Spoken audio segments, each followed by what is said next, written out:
Millions of soldiers are massed on the plains of Kurukshetra, their chariot wheels already churning the earth. We are hours away from the most devastating conflict in ancient history. Before the first arrow flies, Krishna, the master strategist for the Pandavas, executes a final covert maneuver. He pulls the enemy's most lethal commander, Karna, away from the camps for a private negotiation. Karna arrived at this battlefield carrying a lifetime of exclusion. Despite his skill, he had been mocked and barred from royal circles, because society saw him only as a low-born charioteer's son. By isolating Karna now, Krishna is attempting to dismantle the enemy's war machine by targeting its most specific fracture point, the warrior's identity.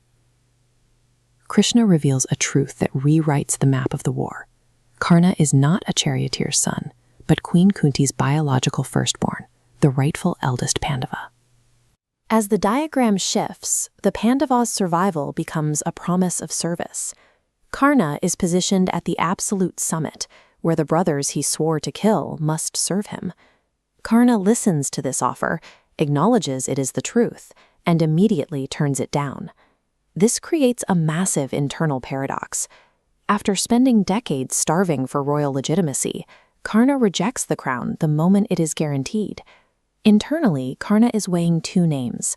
There is Kanteya, the royal biological identity, and Radeya, the name derived from the mother who actually raised him. Reclaiming his biological status requires him to claim the mother who abandoned him. To Kunti, he was a secret to be discarded in a river. To the world, he was a mistake to be ignored. Contrast that with the adoptive parents who pulled him from the water. They provided a home and an identity when the royal lineage Krishna now offered had entirely failed him. For Karna, the crown is an empty prize if the cost is the erasure of the people who kept him alive during his years as an outcast. Then there is the matter of Duryodhana.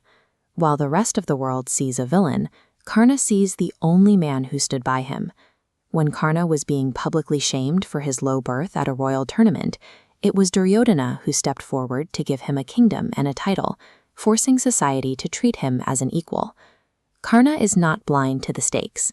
He tells Krishna directly that he knows the Pandavas have the moral high ground, and that his own side is destined to lose. Yet his personal code is absolute.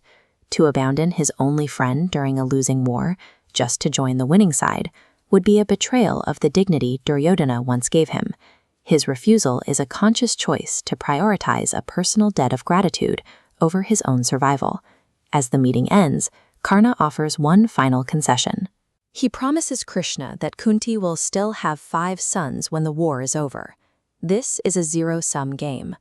Karna vows to spare 4 of the Pandava brothers, leaving only himself and Arjuna. One of them must die so that the total number of surviving sons remains exactly 5. Krishna accepts the terms.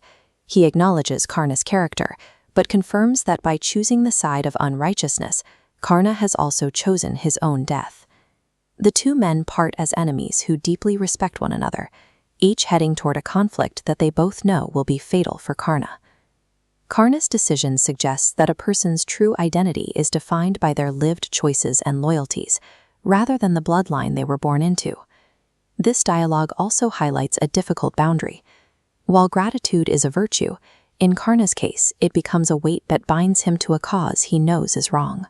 He demonstrates a specific kind of human conflict, the ability to see the right path with perfect clarity, yet remaining unable to take it because of the promises made in the past. Karna leaves the chariot to rejoin a losing army, choosing to preserve his personal integrity at the cost of his life.